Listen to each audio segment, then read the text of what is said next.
Hi guys, good evening. Welcome to another session of Maha Marathon for the upcoming SEBI Grade A 2025 examination. Here we are taking up the economics component of your examination. And here also, like the first Maha Marathon, I hope you have attended the first Maha Marathon as well.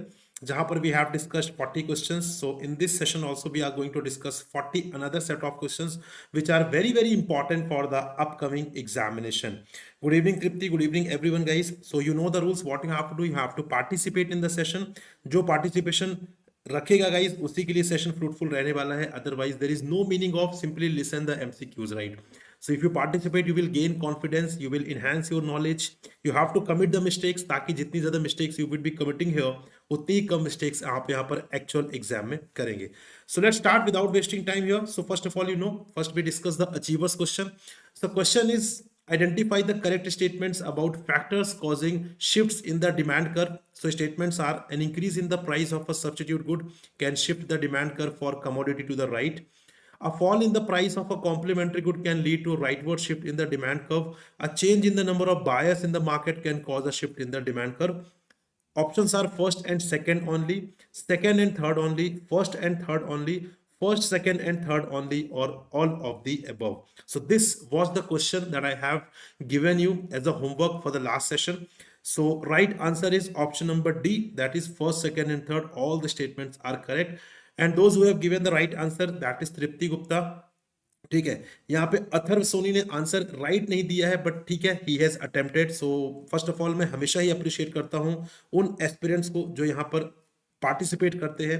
Wrong और right, that's a different thing, but participation is important. So Tripti Gupta has given the right answer. So first of all congratulations. Atharva Soni has attempted it, and उसके बाद Pranjal has also attempted it, though he was doubtful कि option number D और option number E might be the correct, but yes, at least he has attempted. ठीक है, so for me this is the biggest point. So this is the question guys, ठीक है, and these are the achievers of the previous achievers question. Now let's start the today's discussion. Question number first is, what is the typical effect of a decrease in the money supply on inflation? Options are: inflation increases because goods become more expensive, inflation decreases because there is a less money to chase the same amount of goods, inflation remains unaffected by changes in the money supply, inflation decreases because interest rates fall, or inflation increases because the supply of goods and services contracts. Yes, so guys, everyone, you know the rules, you have to participate here, and this is how you can learn out of these sessions. So Vaishnavi is saying option number D, okay. Yes, good evening, good evening, Vaishnavi. Good evening, everyone, guys. Yes, tell me, what is the question number first answer? I think Tripti and Vaishnavi, you have given the answer of achievers question right now. Tripti is saying option number B, okay.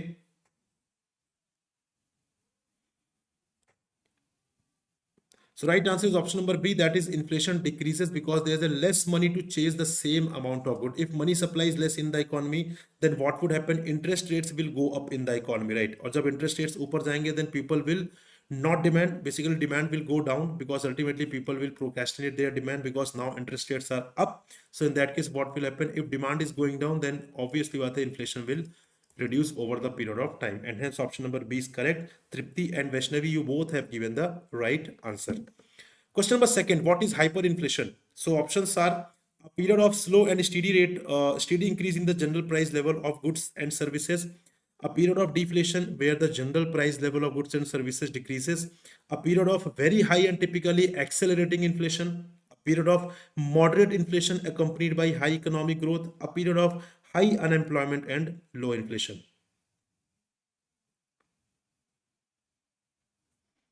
Yes, guys, do let me know what is the correct explanation here. Tripti is saying option number C. Okay.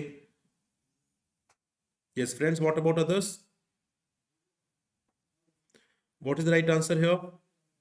Vaishnavi is saying option number C. Right answer is option number C. That is a period of a very high and typically accelerating inflation is known as hyperinflation. Question number third is, in a flexible exchange rate system, what is the likely effect on the external value of a currency if there is a balance of payment deficit, right? We are talking about the flexible exchange rate regime. So options are: the external value of the currency would tend to fall, the external value of the currency would tend to rise, the injections from trade are greater than the withdrawals, aggregate demand is increasing, or none of the above? Read the question carefully. This might be technical one for you, but if you apply the basic concept, you will definitely be able to mark it correct.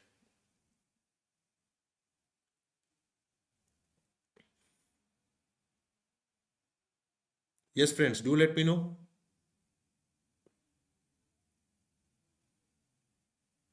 Even if you're not sure, you can simply make a calculative guess side, right? So this is how you have to apply the calculative guess in the actual examinations too, right? So Tripti is saying option number A, and Rajvardhan is saying option number C. Rajvardhan, I think you are mentioning question number third, but you have wrongly mentioned question number second here. So right answer is option number A only, that is external value of the currency would tend to fall. So this is the right answer, right? Moving on to question number fourth. What does a balance of payment deficit indicate? So we are talking about the balance of payment deficit. Options are: the country has a net inflow of payments with more money coming in for exports, transfers, or investments than going out.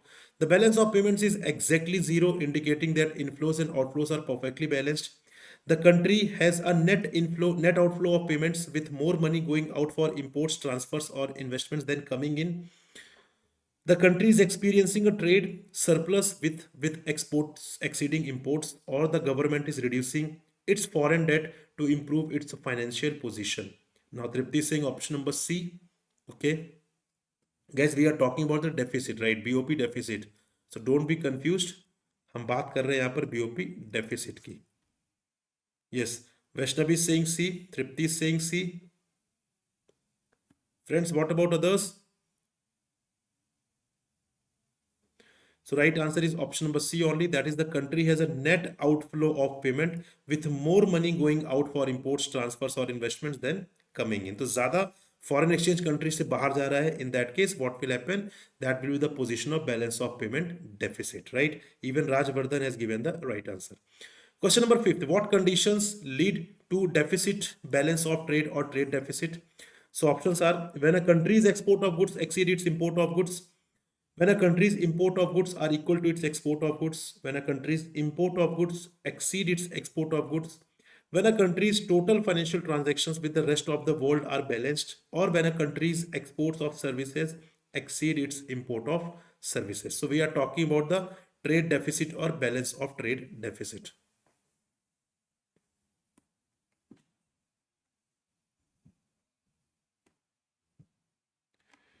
Yes, Tripti is saying option number C. Rajvardhan is saying option number C. Hanji friends, what about others? Right answer is option number C. That is, when a country's import of goods exceed its export of goods. So, agar import is more than exports, then in that case, that will be the condition of balance of trade deficit, and specifically the goods here, right? Okay. No, Vaishnavi, that answer C will be the right one. Option number C will be the right answer. Question number six is: what does a budget deficit indicate? Options are: government revenue is higher than government expenses, government expenses exceed government revenue and expenses are equal, government expenses are covered by foreign aid, or government revenue is used for repaying previous debts.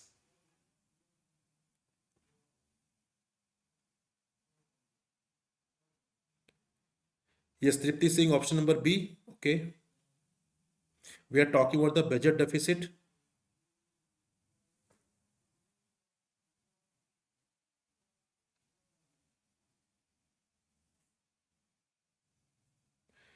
Rajvardhan is saying option number B. Vaishali is saying option number B. So right answer is option number B. That is, government expenses exceed government revenue, right? So when expenses are greater than revenue, then that is the case of budget deficit, right? Now Vaishnavi is saying why not A? So if I refer the previous question, why A is not the answer here? Option number A is saying when a country's export of goods exceed its import of goods, right? So it is saying that exports are higher than imports, then that is a position of balance of trade surplus, right? Not the deficit, right? We are talking about the deficit in question number fifth. ठीक है जी. चलिए, moving on to question number seventh here. Which of the following best describes a subsidy? So options are: a mandatory fee imposed by the government on goods and services, a benefit given to an individual, business, or institution by the government, usually in the form of a cash payment or tax reduction, a tax paid directly by individuals on their earnings, A fee collected by businesses at each stage of the supply chain and passed on to the consumer, or a payment made by individuals to the government for public services. Tell me, we are talking about the term subsidy. And if you apply the simple logic, guys, you would be able to mark the right answer.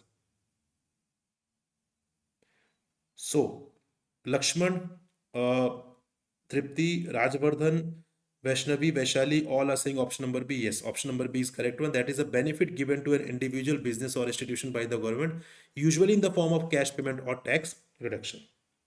Question number 8. What is the effect of RBI selling securities on the economy? So, as a part of open market operation, if RBI is selling the securities, for example, then in that case, what will be the impact on the economy?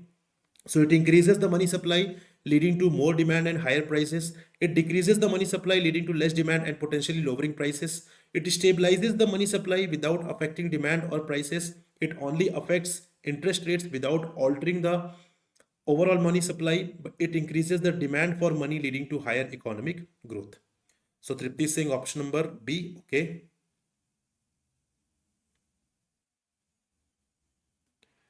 Yes, friends, do let me know.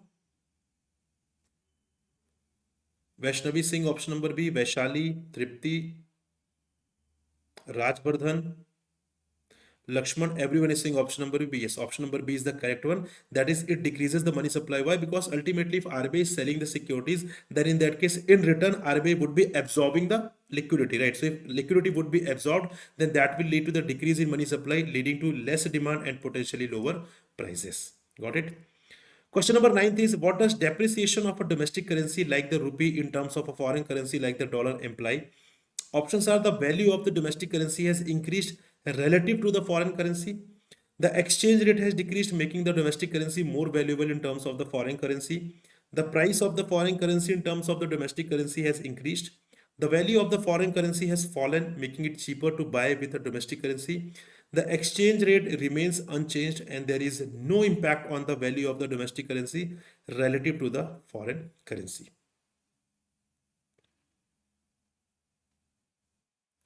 Yes, everyone, do let me know. We are talking about the depreciation of the domestic currency.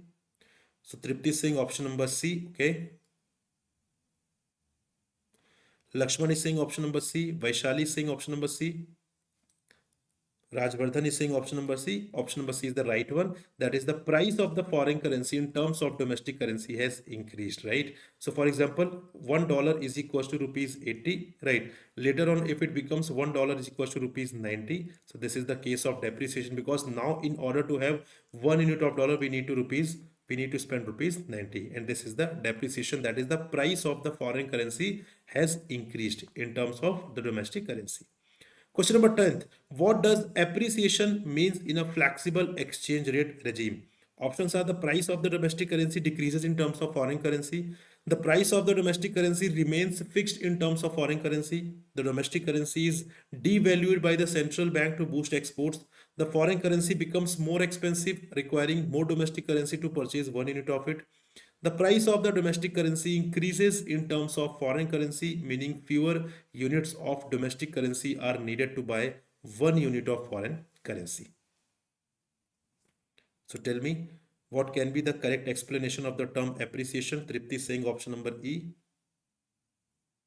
Rajvardhan, Lakshman, Vaishali, everyone is saying option number E. Option number E is the right answer. That is, the price of the domestic currency increases in terms of foreign currency, meaning fewer units of domestic currency are needed to buy 1 unit of foreign currency, right? So, for example, suppose today $1 is equals to rupees 90 is there, right? Later on, if it becomes $1 is equals to 85, then it will be the case of appreciation. Why? Because our currency is getting stronger here, because now earlier, in order to have 1 unit of dollar, we needed to spend 90 rupees, but now in order to buy 1 unit of dollar, we just need to spend only 85 rupees. So that is the appreciation of domestic currency. Question number 11th. What step can the Reserve Bank of India take to control excessive depreciation of the Indian rupee against the US dollar? Options are: increase the supply of Indian rupees in the market, reduce the supply of US dollars in the market, increase interest rates to attract more foreign investment, start supplying US dollars in the market to increase their supply and reduce the exchange rate, impose capital controls to restrict the outflow of foreign currency.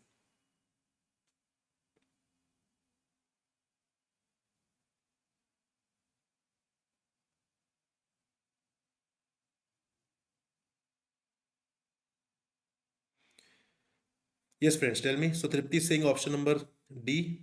Rajvardhan is saying D. Okay. Lakshman is saying option number D. Vaishali is saying D. Right answer is option number D. That is, RBI will start supplying US dollars in the market in that case to increase their supply and reduce the exchange rate, right? So when dollar is excessively available at the cheaper prices, then obviously क्या होगा यहाँ पे जो dollar का price है वो week होगा, right? If supply is more than demand, then obviously उसकी जो वैल्यू होती है वो रिड्यूस होती है. Question number 12 is, how does currency appreciation and depreciation impact a country's exports and imports? Options are: appreciation encourages exports and imports, depreciation discourages both exports and imports, appreciation discourages exports and encourages imports, while depreciation encourages exports and discourages imports. Appreciation encourages exports and discourages imports, while depreciation discourages exports and encourages imports. Neither appreciation nor depreciation has any impact on exports and imports.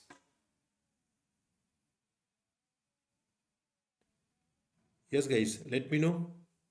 What does currency appreciation and depreciation impact a country's exports and imports?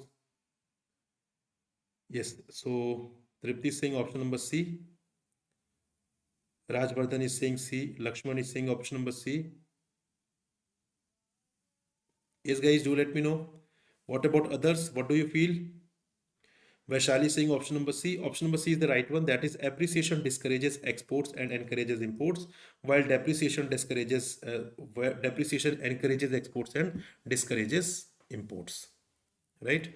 Question number 13th is, what is managed floating exchange rate system? Options are: a system where the currency value is strictly fixed by the government and does not fluctuate; a system where the currency left is a value is left entirely to fluctuate according to market forces without any government intervention; a system that combines element of both fixed and flexible exchange rate policies, allowing for market driven fluctuations but permitting government intervention when necessary; a system where the exchange rate is adjusted daily based on inflation differentials between countries, or a system where the currency value is pegged to multiple currencies simultaneously.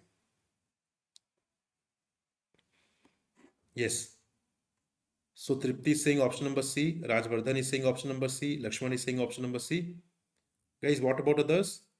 Right answer is option number C only. That is the system that combines elements of both fixed and flexible exchange rate policies, allowing, yes, allowing for market driven fluctuations but permitting government intervention when necessary.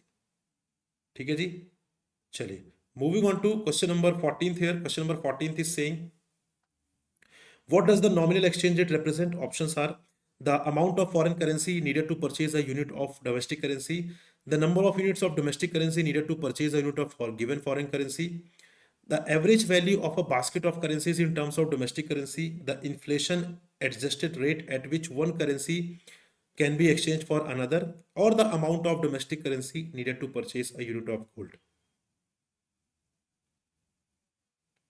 So what is the correct explanation? Tripti is saying option number B. Okay.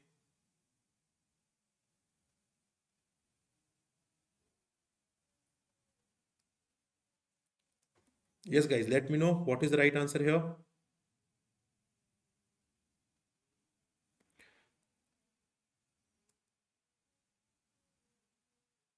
So right answer is option number B. That is the number of units of domestic currency needed to purchase a unit of given foreign currency. Right. So for example, if I'm saying $1 is equals to rupees 90. Right. So this is the nominal exchange rate, which means in order to buy 1 unit of dollar, I need to spend rupees 90. This is the nominal exchange rate. Right. So yes, Tripti, Lakshman, Rajvardhan, Vaishali, you all have given the right answer. Question number 15th is, what does the real exchange rate indicate? So options are: the number of units of domestic currency needed to purchase 1 unit of a foreign currency, the average exchange rate over a specific period adjusted for market volatility, the exchange rate that takes into account inflation differences between two countries, indicating how much goods and services in the domestic country can be exchanged for goods and services in a foreign country, the official exchange rate set by the government for all foreign trade, the exchange rate that applies only to large scale transactions between central banks. Yes, tell me, what is the meaning of real exchange rate? So, Tripti, Rajvardhan, Vaishali, you all are saying option number C. Okay, guys, what about others? Jatayu is saying why not D? D is not the explanation, Jatayu. Right, Lakshman is saying option number C. So option number C is the exchange rate that takes into account the inflation differences between two countries, indicating how much goods and services in the domestic country can be exchanged for goods and services in a foreign country. Jatayu is saying why not option number D, the official exchange rate set by the government or for all foreign trade. There is no explanation because in real exchange rate, basically what we take into account the adjusted inflation in the economy. ठीक है जी? We take into account the real value of the you can say goods and services. Question number 16th is which of the following best describes a hard currency? Options are a currency that is difficult to counterfeit and is only used in domestic transactions, a currency that is backed by gold reserves and is accepted globally without fluctuation in its value, a currency with high liquidity, widespread international acceptance, and backed by an economy with highly diversified and essential exports, creating constant demand and scarcity, a currency that is used only in international transactions and not within the issuing country, a currency that is pegged to fixed exchange rate with another strong currency like the US dollar.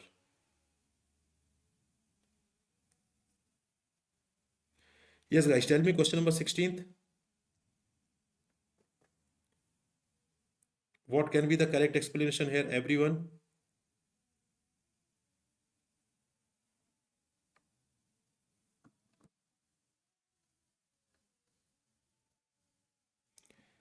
हाँ जी, everyone guys, do let me know what is the correct explanation here. यहाँ पे correct explanation क्या है? We are talking about the hard currency. Hard currency की बात हम यहाँ पर कर रहे हैं.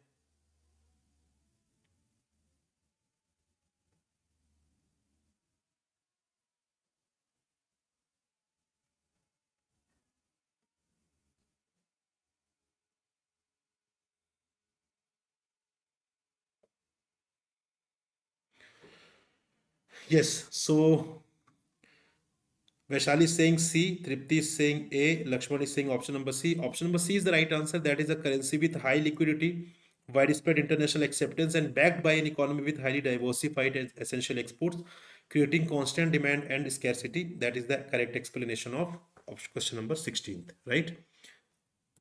Question number 17, what does current account convertibility refer to? Options are the ability to freely convert a country's currency into gold or other precious metals for international trade, the freedom to convert domestic currency into foreign currency for all types of financial transactions, including capital account transactions like investments, the ability to freely convert a country's currency into foreign currency for transactions related to trade in goods and services, income and current transfers without restrictions, the process by which a country pegs its currency to a major foreign currency to stabilize its exchange rate, or the ability to convert a country's currency into foreign currency only for government approved transactions.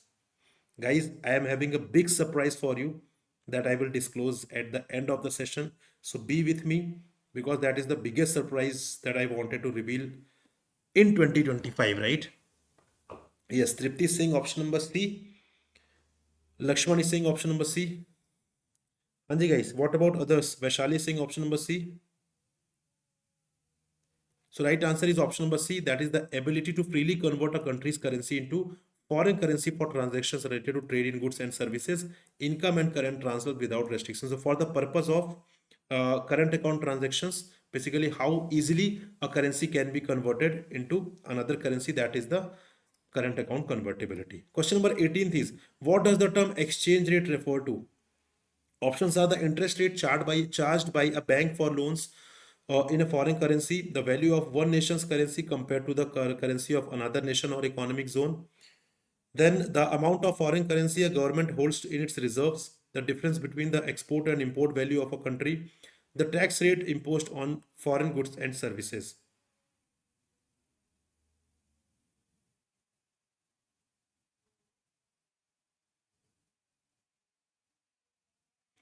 Tripti is saying option number B. Lakshman is saying option number B. Vaishali is saying option number B. Option number B is the right one. That is the value of one nation's currency compared to the currency of another nation's or economic zone. Simply, if I tell you like $1 is equal to rupees 90, this is the exchange rate, right? This is the exchange rate. That how much currency I need to spend in order to buy one unit of the foreign currency. This is the exchange rate. Question number 19th. How does a rise in the price of foreign exchange affect India's export and the supply of foreign exchange? So it increases the cost of Indian products for foreigners, reducing export and foreign exchange supply. It decreases the cost of Indian products for foreigners, increasing exports and foreign exchange supply. It has no effect on the cost of Indian products for foreigners or the supply of foreign exchange. It decreases both India's exports and the demand for foreign exchange, or it increases the demand for Indian currency, leading to decrease in foreign exchange supply.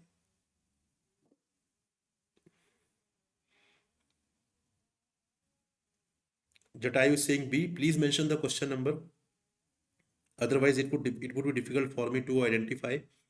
Like others, you have to mention the question number so that I don't get confused.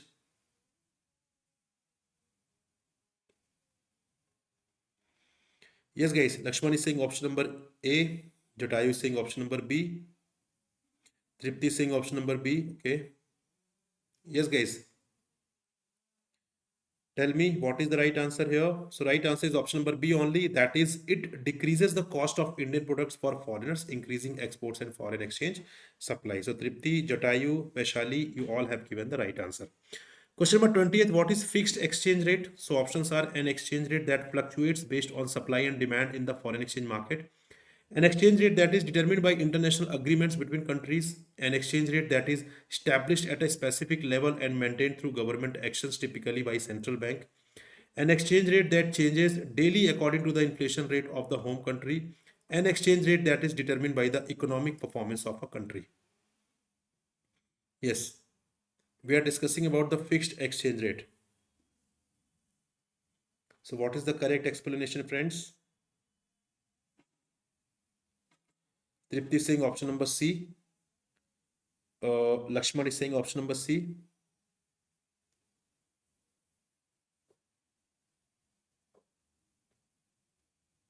Yes, guys, what about others? Srishti is saying option number C. Srishti, please mention the question number. So right answer is option number C only. That is an exchange rate that is established at a specific level and maintained through government actions, typically by central banks. So under this fixed exchange rate, what is happening? That exchange rate is fixed. Like for example, the government is saying $1 is equals to 80, right? So this will remain same until and unless it is further changed by the government, right? So this is the fixed exchange rate. Question number 21st. What does the term devaluation refer to? Options are increasing the value of a nation's currency relative to other currencies, allowing the currency value to float freely without government intervention, reducing the price or you can say exchange rate of a nation's currency in terms of other currencies, fixing the exchange rate of a currency at a higher value, strengthening a nation's currency by accumulating foreign reserves.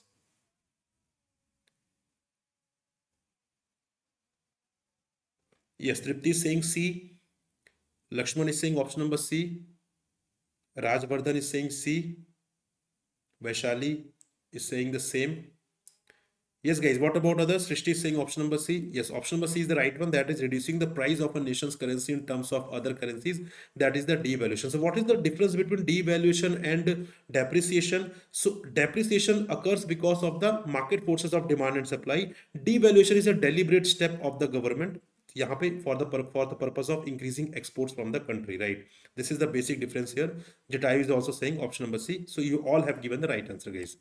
Question number 22nd. What is the primary purpose of a government devaluing its currency? Options are to increase the value of a foreign imports and decrease the value of domestic exports, to lower the price of the country's exports and raise the price of foreign imports, boosting domestic production, to reduce inflation by making foreign goods cheaper, to attract foreign investment by making domestic assets more valuable, to stabilize the currency by fixing it to the value of another currency. Yes.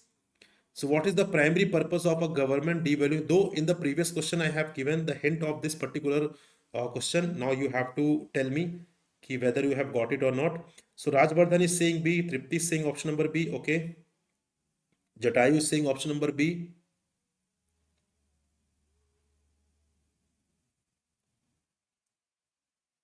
Yes, guys. What about others? So right answer is option number B only, that is to lower the price of the country's exports and raise the price of foreign imports, boosting domestic production. Right. So when government does the devaluation, in that case what happens, that country का जो export है वो यहाँ पर बढ़ जाता है, so that country can earn more foreign exchange, और हमारा जो foreign exchange reserve है वो और ज़्यादा यहाँ पे strong हो जाता है. Question number 23rd is what does the term revaluation refer to? ठीक है. Options are reducing the value of nation's currency relative to other currencies, allowing the currency value to be determined by market forces without government intervention, increasing the price of a nation's currency in terms of other currencies, fixing the exchange rate of a currency at a lower value, or weakening a nation's currency by selling foreign reserves. Yes, so Tripti is saying option number C. Vaishali is saying option number C.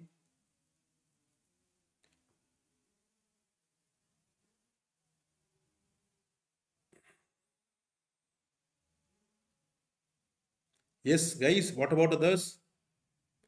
Do let me know. So right answer is option number C only, that is increasing the price of a nation's currency in terms of other currency. For example, suppose $1 is equals to rupees 80. If government makes it $1 is equals to 85 or more than any value more than 80, so that is the case of revaluation, right? Yes. So Srishti, Tripti and Vaishali, you all have given the right answer. Question number 24th, what does the flexible exchange rate system involve?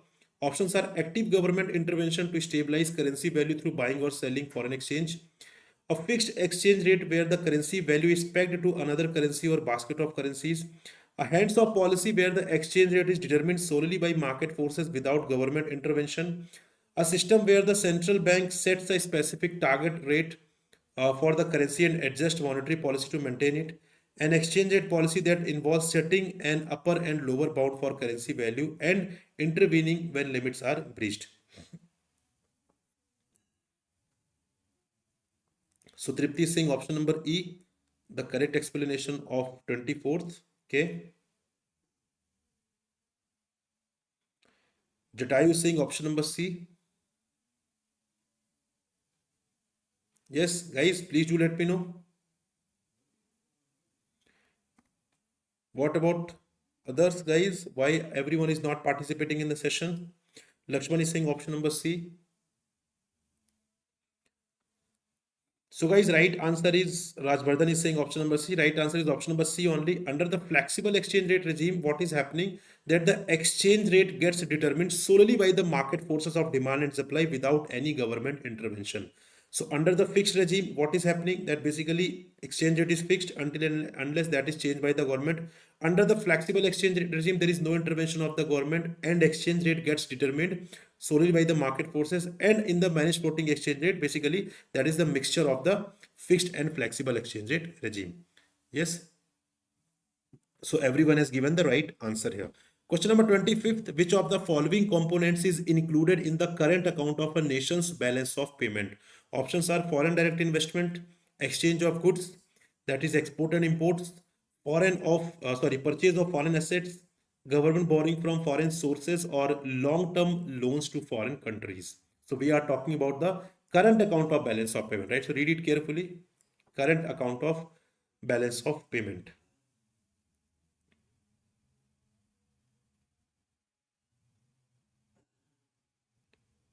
Yes, friends, what is the correct explanation? Tripti is saying E. Bhuvan is saying option number E. Tripti is saying B. Lakshman is saying B. Rajvardhan is saying B. Right answer is option number B, that is exchange of goods. That is, guys, यहाँ पे in the case of current account, what we take into account, the trade in goods, trade in services, as well as transfer payments, right? So these three factors are taken into account in the current account. Okay, rest all belongs to the capital account, right? Question number 26, which of the following best describes balance of trade? This question was asked in NABARD grade examination 2 years back, and basically most of the aspirants have attempted this particular question in a wrong manner. So now let's see कि आप में से कितने लोग इसको सही attempt करते हैं. So question is the difference between the value of a country's total exports and total imports of goods and services in a given period. The total value of all financial transactions between a country and the rest of the world in a given period. The difference between the value of exports and value of imports of a goods of a country in a given period of time. The sum of all monetary gifts and transfer payments to and from other nations. The record of a country's government borrowing from foreign sources. Yes. Tripti is saying option number A. Okay. Yes, guys, you let me know. Friends, everyone, and I would like to repeat here that I am having a biggest surprise here of 2025 that I would reveal at the end of the session. So be with me till the end of the session if you do not want to miss that particular surprise, right? I hope everyone loves surprises. Hanji. So Tripti is saying option number A, Rajvardhan is saying option number A, Lakshman is saying option number A, Jatayu is saying option number A. Okay. Vaishali is saying option number A. Guys, everyone is incorrect here. I told you that most of the students have attempted it wrong, and guys, you all have attempted it wrong because we are talking about the balance of trade and not the not the current account, not the balance of payment, right? So balance of trade में जब हम बात करते हैं, that only takes into account the goods.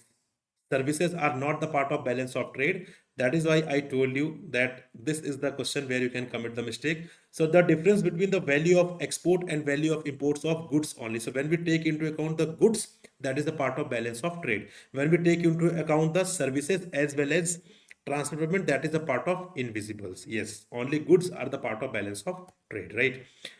Question number 27. When is the balance of trade said to be in balance? Options are when the value of a country's exports of goods exceeds its import of goods, when the value of a country's imports of goods exceed its export of goods, when the value of country's export of goods is equal to its import of goods, when the value of a country's export and import of services are equal, or when the value of a country's total financial transactions with the rest of the world are equal. Yes, guys, tell me question number 27th. We are talking about when is the balance of trade said to be said to be in balance. Okay, so Tripti is saying option number B, Lakshman is saying C, Rajvardhan is saying C, Seja is saying C, Vaishali is saying C, Jatayu is saying C. Guys, some of a few aspirants are not mentioning the question number. It is my humble request. Please mention the question number, right? Tripti is saying C. Everyone is saying option number C. So you all are correct, guys. Option number C is the right answer. That is when the value of a country's export of goods is equal to its import of goods. That is the case of balanced balance of trade, right? Question number 28. What condition leads to a surplus balance of trade or trade surplus? You can see. Uh, Options are when a country's import of goods exceeds its export of goods, when a country's export of goods are equal to its import of goods, when a country's exports of goods exceed its import of goods, when a country's total financial transactions with the rest of the world are balanced, when a country's import of services exceeds its export of services. Yes, guys, please mention the question number. Some of the aspirants are not mentioning it. Please do mention it so that I don't get confused. So Tripti is saying option number C here. Vaishali is saying C. Rajvardhan is saying C. Yes, friends, everyone. Jatayu is saying option number C. Seja is saying option number C. Okay. Seja, please mention the question number. So right answer is option number C. That is when a country's export of goods exceed its import of goods, right? So if goods are exported goods are higher than imported goods, then in that case, that will be the case of trade surplus. Question number 29th.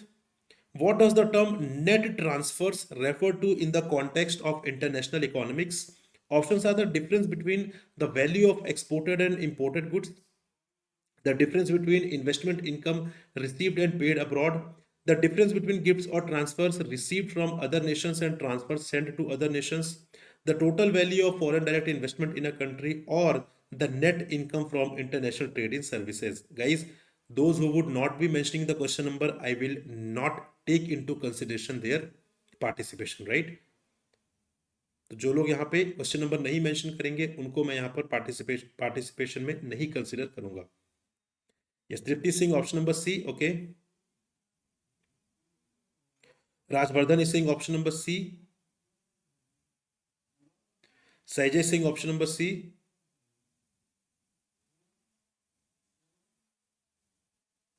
Yes, guys, everyone, do let me know. Right answer is option number C only. That is the difference between goods or transfer received from the other nations and transfer sent to other nations, right? So Vaishali, Thomas, Lakshman, everyone has given the right answer here. Question number 30th is, what does a balance of payment surplus indicate? BOP surplus we are talking about here, right? The country has net outflow of payment with more money going out for imports, transfers or investments than coming in. The balance of payment is exactly zero, indicating that inflows and outflows are perfectly balanced. The country has a net inflow of payment with more money coming in for exports, transfers, or investments than going out. The country is experiencing a trade deficit with imports exceeding exports, or none of the above. Yes, we're talking about the surplus balance of payment. Let me know. Tripti is saying option number C. Okay. Lakshman is saying option number C. Rajvardhan is saying option number C. Yes, friends, what about others? What do you think? Thomas is saying option number C. Saija is saying option number C.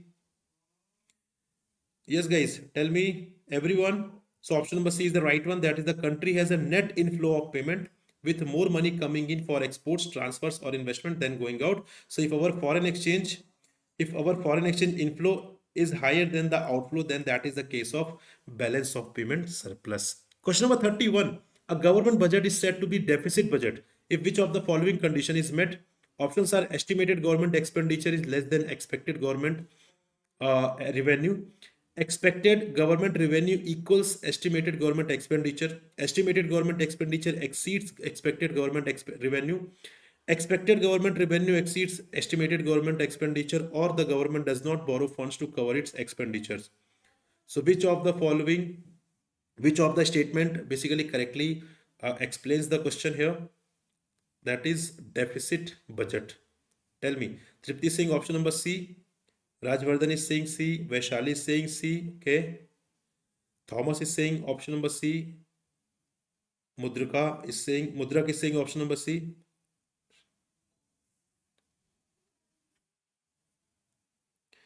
So right answer is option number C only. That is, estimated government expenditure exceeds expected government revenue. So if expenditure is higher than the revenue, then in that case that is a part of deficit budget.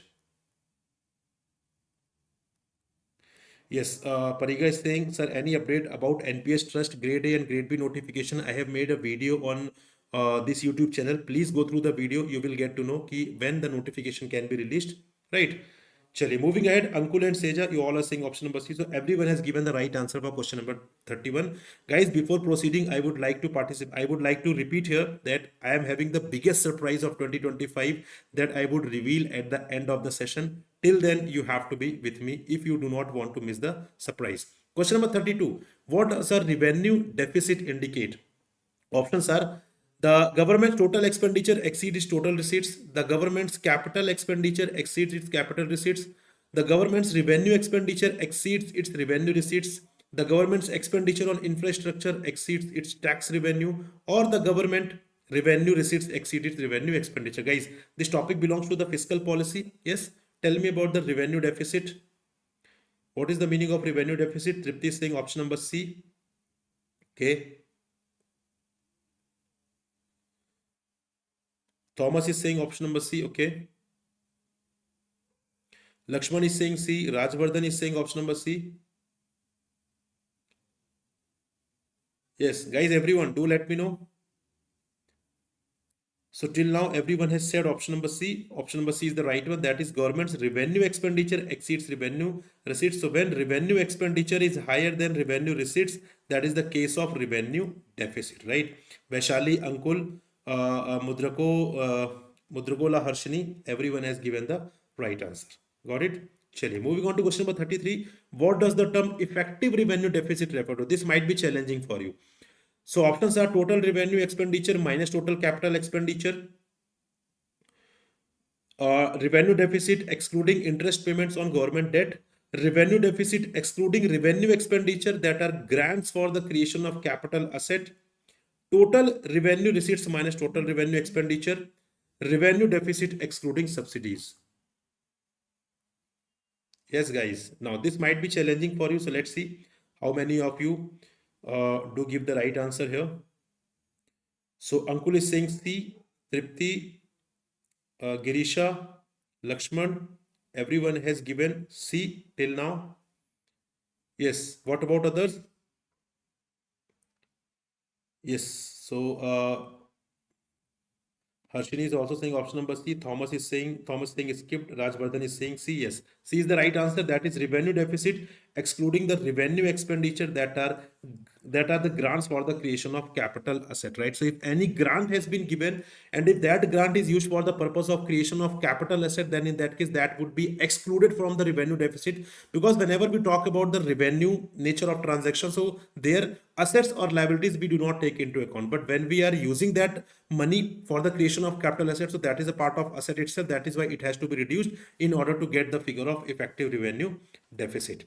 Question number 34th is, what does the term fiscal deficit refers to? Again, this might be challenging. Let's see how many of you give the right answer. The difference between the government's total revenue receipts and total revenue expenditure, the difference between the government's total capital expenditure and total capital receipts, the difference between the government's total expenditure and total receipts excluding borrowing, the amount by which the government's revenue receipts exceed its revenue expenditure, or the shortfall in the government's budget after accounting for grants and subsidies.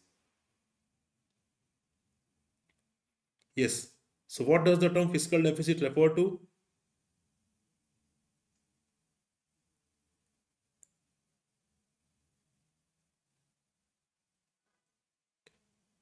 So Thomas is saying option number C.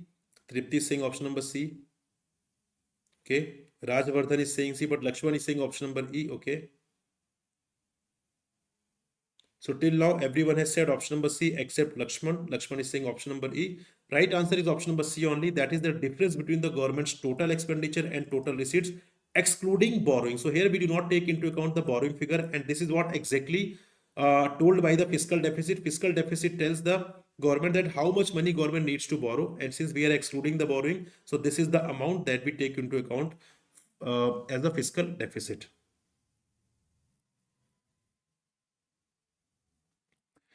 Question number 35th is, which of the following options best describes the term primary deficit? Options are excess of total expenditure over total receipts, excess of revenue expenditure over revenue receipts, excess of total expenditure over total receipts less borrowings, excess of total expenditure over total receipts less borrowings and interest payments, none of the above. Yes. So Pariga is saying, I will check video that video sir clearly told that it's probably. Look, the thing is, the major challenge with the regulatory body exams are that they do not release the calendar, right? So any of the regulatory body does not release the calendar. So that becomes very challenging even for us, even for you. So to predict the date of the notification or to date of the examination. But yes, based on the trends that has been there in the past, so I have made a video there and in which I disclosed when the notification can be released here. So yes, this is what we have right now at this point of time. Got it? Chale. So question number 35th, everyone is saying option number D here. Ankul, Rajvardhan, Tripti, Harshini, Lakshman, Girisha, Vaishali, Anupriya, everyone has said option number D. Yes, option number D is the right answer. That is excess of total expenditure over total receipts, less borrowings and the interest payment. So primary deficit tells actually how much money we need to have. Basically, government needs to have for the current year expenditure, right? For the current year expenditure, because ultimately interest payment may or may not relate to current year. If government has taken the borrowings in the previous year, then government has to pay the interest, right? So that interest is not related to the current year. That is why it has to be reduced. Then only after that, government will get the figure that will tell the government that how much money government will need to have in order to basically bear the expenditure of the current year. Got it? Question number 36 is, which of the following best describes capital receipts? Options are receipts that neither create liability nor reduce assets, receipts that create liability or reduce assets, receipts that only increase government income through taxation, receipts that are generated from day-to-day operations of the government, or receipts that exclusively come from foreign aid. Yes, guys, we are talking about the capital receipts, right? Tell me. Which of the following best describes capital receipts?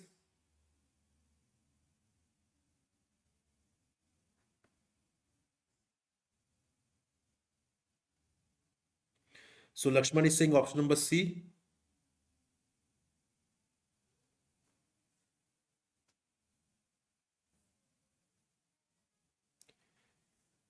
Harshini is saying option number C. Okay. Yes, guys, why are you taking so much time? Do let me know. Thomas is saying option number C. Pariga is saying option number C. Okay. Right answer is option number B, not C. That is receipts that only increase government. No, no, sorry. Option number C is option number B is the correct one. Right. Option number B, that is the receipts that create liability or reduce assets. Got it. So when we talk about the capital receipts, so capital receipts are those receipts that either create liability or reduce assets or both. Right. So I am shocked to see that no one has attempted it correctly. Right. So this is the incorrect. Option number B is the correct one. No, guys, we are talking about the capital receipts. Capital receipts are those receipts which either create liability or reduce assets of the government, right? But no one has attempted it correctly. ठीक है, चलिए. Moving on to question number 37. Which of the following best describes revenue receipts? Options are receipts that create liability for the government, receipts that reduce government assets, receipts that neither create liability nor reduce assets, receipts that are generated from the sale of government assets, or receipts that exclusively come from borrowing. Yes, now we are talking about the revenue receipts of the government. Tell me.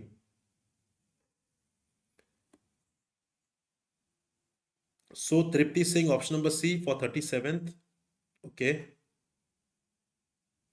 Anupriya is saying option number C. Yes, guys, what about others? Do let me know.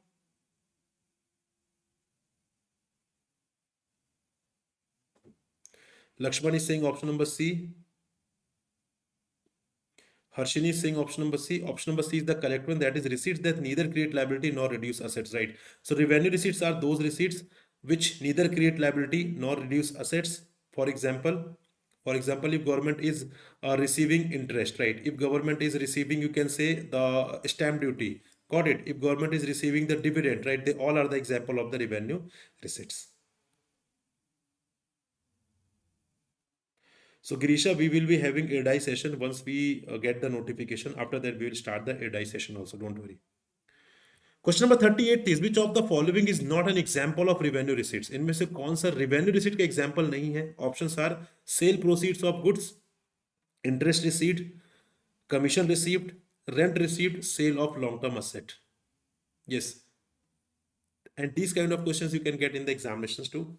So let me know, guys, which of the following is not an example of revenue receipts?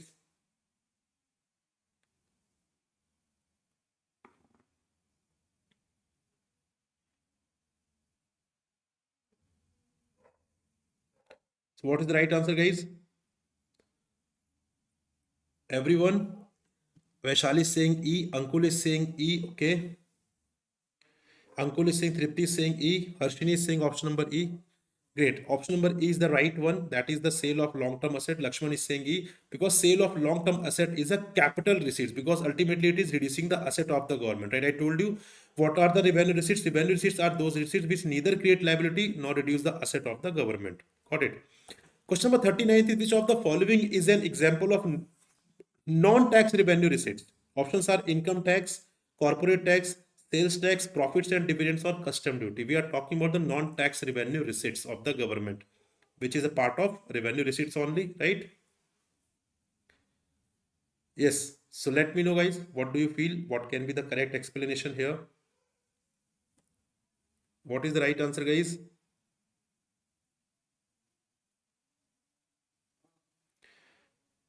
Everyone, Tripti is saying option number D. Okay. Lakshman is saying option number D. Yes, friends. Everyone, guys, do let me know.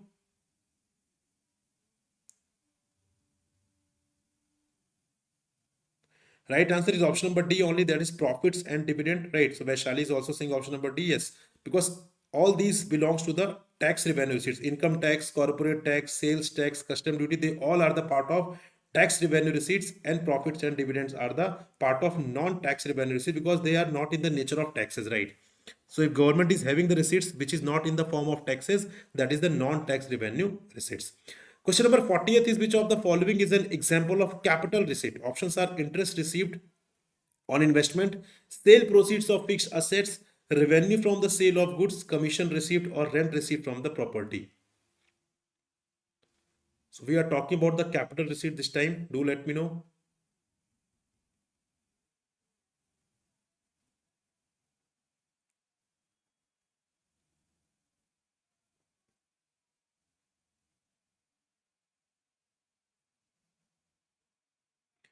So Tripti is saying option number B. Okay.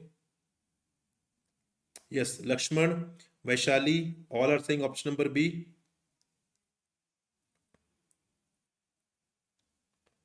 Yes, friends, I want everyone's participation. Do let me know. Ankul is saying option number B. Option number B is the correct one. That is sale proceeds of fixed assets. So here what is happening? Government assets is basically getting reduced, and this is the capital receipt. Rest all are the part of revenue receipt. So guys, these are the 40 questions that I wanted to discuss with you. And now it's a time of biggest surprise that I wanted to reveal with you. And the surprise is New Year resolution sale, guys. First of all, listen me carefully what I'm saying here for next 1-2 minutes. As a part of this regulatory body, as a part of this New Year resolution sale, you will get our regulatory body at back at just 9,299, which is generally available at 13,000 something, right? So this is the biggest discount. But one more important thing here, the biggest advantage is here you will get 24 months of subscription. Before the sale, you were just getting 12 months of subscription, but now if you avail as a part of New Year resolution sale, so you will get 12 plus 12 months of subscription, which means 24 months of subscription. So not only 2026, you would be able to prepare for the examinations happening in 2027 as well. This offer is valid till 31st of December, that is till tomorrow only, guys, and this is the biggest sale of 2025. Okay. Similarly, if you are aspiring to become RBI Grade B officer, and if you are solely preparing for RBI examination, then you can prepare for RBI also, and here you will get the course at just 7 to 9 and with 24 months of subscription, you can see. And this is available only as a part of New Year resolution sale, guys. Okay. This is not generally available. That is why I told you this is the biggest sale of the year. तो biggest sale है तो offer भी biggest ही होंगे यहाँ पर. And you can see further 100% extra validity. So if you are availing 12 months का course, you will get 24 months की validity. साथ ही साथ if you complete phase 1, if you complete phase 1, clear phase 1, then you will get 50% of fees refund. If you clear phase 2, you will get 100% of fees refund, right? और उसके साथ साथ यहाँ पर you will be having travel and stay arrangement for the offline mock interview that we would be conducting. And after that, if you renew, then in that case you will enjoy 75% on your next enrollment, guys. ठीक है. Similarly, after enrollment, you will be having spin wheel. So you have to spin it. Once you spin, so you will get the guaranteed cashback of between 1 to 100%. So whatever will be the outcome of the spin wheel, you will get that much is the cashback. That is 1% to 100%, right? Enrol कैसे करना है? First of all link is given in the description, और साथ ही साथ आप यहाँ पे जा सकते हैं textbook.com पर, like I am showing you कि how you can avail through the website. So what you have to do, you have to click on the, you have to go to the Google, type textbook there. ठीक है. Text book पे जाने के बाद open the first link, वहां पे first link आप open करेंगे. There you can see the super coaching option at the top. ठीक है. उस पर आप क्लिक करेंगे सुपर कोचिंग ऑप्शन से. लेफ्ट हैंड साइड पे you would be observing different examinations. You have to find here regulatory body exam. Click on regulatory body exam. Suppose you are looking for regulatory body super pack. Click on super pack here. Then you will get the offer that I am showing you here. ठीक है. आपको सारे offer यहाँ पर दिखेंगे. You have to scroll it down to get all the information like the faculties, the demo classes, the notes, the practice questions, everything. After that, scrolling down, you will see कि यहाँ पे आपको सब कुछ additional यहाँ पर मिलने वाला है at the price that I told you here. सो यहाँ पर आपको जो भी वैलिडिटी चाहिए उस वैलिडिटी पर आप यहाँ पर क्लिक करेंगे. उसके बाद आपको यहाँ पे क्या करना है, you have to click on apply, and उसके बाद remove the code, whatever is code is applied there, you have to remove it. उसके बाद आपको कोड अप्लाई करना है प्रकाश. उसको अप्लाई करने के बाद आपको यहाँ पे you can see the prices here. ठीक है. आप यहाँ पर प्राइस देखिए guys, you can see the price here, right. At this price you will get the course, and this is the biggest discount जहां पर आपको 100% एक्स्ट्रा वैलिडिटी प्रोवाइड हो रही है। आफ्टर दैट आपको 3 EMI की फैसिलिटी भी है, उस फैसिलिटी को अवेल करते हुए आप 3 EMI में पेमेंट कर सकते हैं। Guys, all these things which I told you, these are available till 31st of December only, and for that you need to use the code Prakash. दो चीज आपको ध्यान रखना है कि आपको कोड यूज करना पड़ेगा प्रकाश, और उसके साथ साथ में 31st of December तक ही ये वैलिड है, इसके बाद आपको ये अपॉर्चुनिटी नहीं मिलेगी। So do not forget to apply the code Prakash to have a maximum discount that I told you here, and also do join my Telegram group. This is my Telegram group. After joining this, you will be in touch with me. जो भी issues, जो भी queries है, that you can simply ask me over there. Many students are taking the advantage of this initiative. कोई भी doubt हो, चाहे वो concept related डाउट हो, चाहे वो strategy related doubt, that you can discuss with me over this particular group itself, right? So guys, this is all. Thank you very much for watching and listening me. I hope you enjoyed the discussion. We'll meet in another